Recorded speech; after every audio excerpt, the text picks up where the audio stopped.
আসসালামু আলাইকুম রহমতুল্লাহি ওয়া বারাকাতুহু। সবচেয়ে প্রথমে আল্লাহ রব্বুল ইজ্জাতের জন্য তারিফ আর জেবা সমস্ত প্রশংসা, যিনি আমাদের এই রুয়ে জমির উপর সৃষ্টি করেছেন, ভালো রেখেছেন, সুস্থ রেখেছেন। ভালো রাখার পরে আল্লাহর গুণগান গাওয়ার তৌফিক দান করেছেন। এতে আমরা সবাই আবারও বলবো আলহামদুলিল্লাহ। আলাউদ্দিন জিহাদি বলেছে যে 10টা সূরা পারে না, কিন্তু হাজার হাজার গান মুখস্থ। কিছু বাউল সম্প্রদায়ের লোকের, বাউল কারা, হানাফি কারা, ভান্ডারি কারা, দেওয়ানবাগি কারা, এনায়েতপুরি কারা, চন্দ্রপাড়া কারা, আটরশি কারা, চরমনাই কারা, জামাত ইসলাম কারা, তারপরে হেফাজত কারা, মূলত সবই হানেফি মাযহাবের লোক। এক হানেফি মাযহাবের লোকরা বিভিন্ন ভাগে বিভক্ত হয়ে রয়েছেন। ভান্ডারি যারা দল করে তাদেরকে জিজ্ঞাসা করবেন আপনারা কোন মাযহাবের লোক, তারা বলবে আমরা হানাফি। যদি আপনি ফুরফুরাকে জিজ্ঞাসা করেন ওরাও বলবে হানাফি। যদি বলেন হেফাজতকে, তারাও বলবে আমরা হানাফি। যারা জামাত ইসলাম করে তাদেরকে বলবেন, তারাও বলবে আমরা হানাফি। চরমনাইকে বলবেন, তারাও বলবে আমরা হানাফি। এই ধরনের বাংলাদেশে আরো অনেকগুলা দল রয়েছে। তরিকার ভেতরে 4 তরিকা, নকশবন্দিয়া, কাদেরিয়া, তারপরে মুজাদ্দাদিয়া। এই যে 4টা তরিকার লোক, এই 4 তরিকার লোককে জিজ্ঞেস করবেন যে আপনারা কোন মাযহাবের লোক, সবাই বলবে আমরা হানাফি। তাহলে এই এক হানাফি মাযহাবের লোকের ভেতরে এত মত কেন? একজন আর একজনকে কাফের ফতুয়া দেয়। ও কয় হে ওই শালা তো মানুষই না, ও তো জানোয়ার। আবার ওকে বলে হেই ও কি মাওলানা নাকি, ও তো লেখাপড়াই জানে না। আবার ও আর একজনকে বলতেছে যে ও জারক সন্তান। মানে যার মুখে যা আসতেছে একজন আর একজনকে এইভাবে বলতেছে। কেন সব হানাফির লোক আপনারা এক প্ল্যাটফর্মে আসতে পারেন না? তাহলে বুঝতাম যে হ্যাঁ আপনাদের ভেতরে হক বলতে কিছু আছে। আলাউদ্দিন জিহাদি সুন্নি মাযহাবের, সুন্নি দলের একজন ভালো মান্যগণ্য ব্যক্তি। তাই কোরআন হাদিস পড়েন, উনি কিছু কিছু কথা বলেন যে এটা জায়েজ নাই।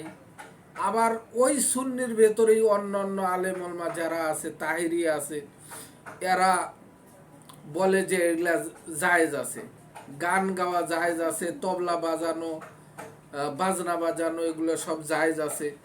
কতগুলা এই বাউল যারা আছে তারাও হানাফি, কিন্তু তারা বলতেছে যে না,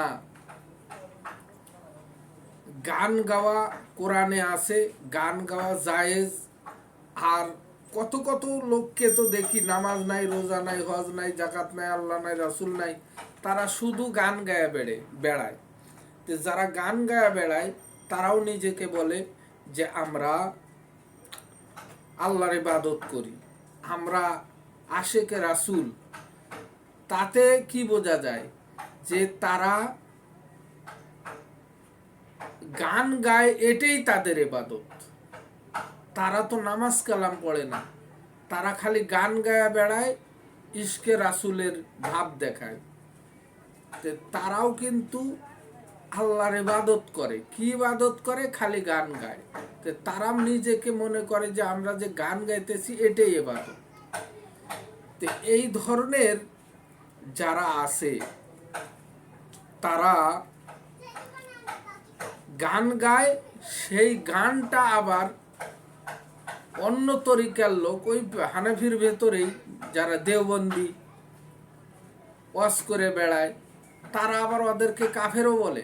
তারা আবার ওদেরকে দেখতে পারে না, আবার ওদের গানগুলো গায়া গায়া আবার ওয়াজও করে। যেরকম যে গোলাম রব্বানি আছে, তারপরে এই শরীয়তপুরি খালেক আব্দুল খালেক আছে, তারপরে আরো কতগুলো আছে, যে বাচ্চু নামে একটা আছে। এরা সবসময় ওয়াজের ভেতরে গানে গায়।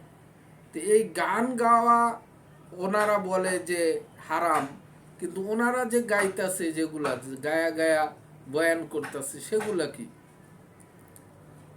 তো এরা এই গান গায়া গায়া ওয়াজ করতেছে। তে এখানে ভাবা উচিত যে আসলে ইসলাম কি? ইসলাম কি এই ধরনের? আল্লাহ বললেন যে ওয়ালা তাসিমু বিহাবলিল্লাহি জামিয়া ওয়ালা তাফাররাকু, তোমরা দলে দলে বিভক্ত হইও না, এক দলবদ্ধ হইয়া তোমরা ইসলাম করো। আর দলে দলে বিভক্ত হইতে নিষেধ করলেন, এরা সেটাই করলো। আর আল্লাহ যেটা আদেশ করলেন তার বিরুদ্ধে আচরণ করল। তাহলে আপনাদের ইসলাম কোন ইসলাম?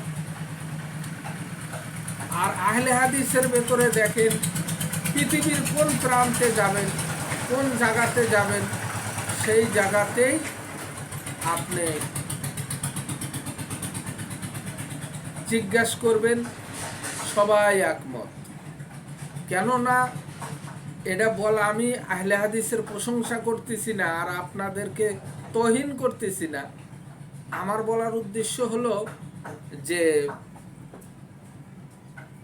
আপনারাই এক মাযহাবের লোক হয়ে এত দলে দলে বিভক্ত হলেন, একজন আরেকজনকে কাফের বলে বেড়াচ্ছেন। আর আহলে হাদিস আলেমুল মাস পৃথিবীর কোন প্রান্তে থাকুক, সবাই একই রকম ফতুয়া দেন। কারণটা কি? কারণটা হলো যে পৃথিবীর যে মুসলমানই হোক, সে যদি কোরআনের দিকে চলে আসে আর হাদিসের সহি হাদিসের দিকে চলে আসে, তাহলে আর দ্বিধাদ্বন্দ্ব থাকে না, তাহলে আর দুই মত থাকে না, সবার মত এক হয়ে যায়। তে আল্লাহ এক মত হতেই বলেছেন। তে আমি তো মনে করি যে পৃথিবীর যত মুসলমান আছে, সমস্ত মুসলমান যদি কোরআন ও হাদিসের উপর নির্ভর করে আর সেটাই মানুষের মাঝে তুলে ধরে আর আমল করে, তাহলে মনে হয় যে আমাদের ভেতরে এত দলে দলে বিভক্ত, মতে মতে ভাগ হয়ে যাবে না, একজন আর একজনকে গালাগালি করব না। তাহলে আপনারা একটু ভাবেন, চিন্তা করেন, দেখেন যে আহলে হাদিসদের ভেতরে সবার নামাজের তরিকা এক, সবারই রুকুর তরিকা এক, সাজদার তরিকা এক, আমিন বলার তরিকা এক, এবং আকীদার দিক দিয়ে দেখেন সবাই শিরক বেদাত মুক্ত থাকার ফতোয়া দেন এবং থাকার চেষ্টা করেন। কিন্তু হানাফি মাযহাবের ভেতরে একজন বলতেছে যে গান বলা হারাম, আর একজন বলতেছে না, গান বলা জায়েজ।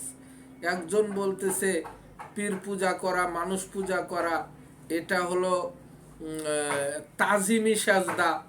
আবার আর একজন বলতেছে যে না, আল্লাহ ব্যতীত আর কাউকে সাজদা করা যাবে না।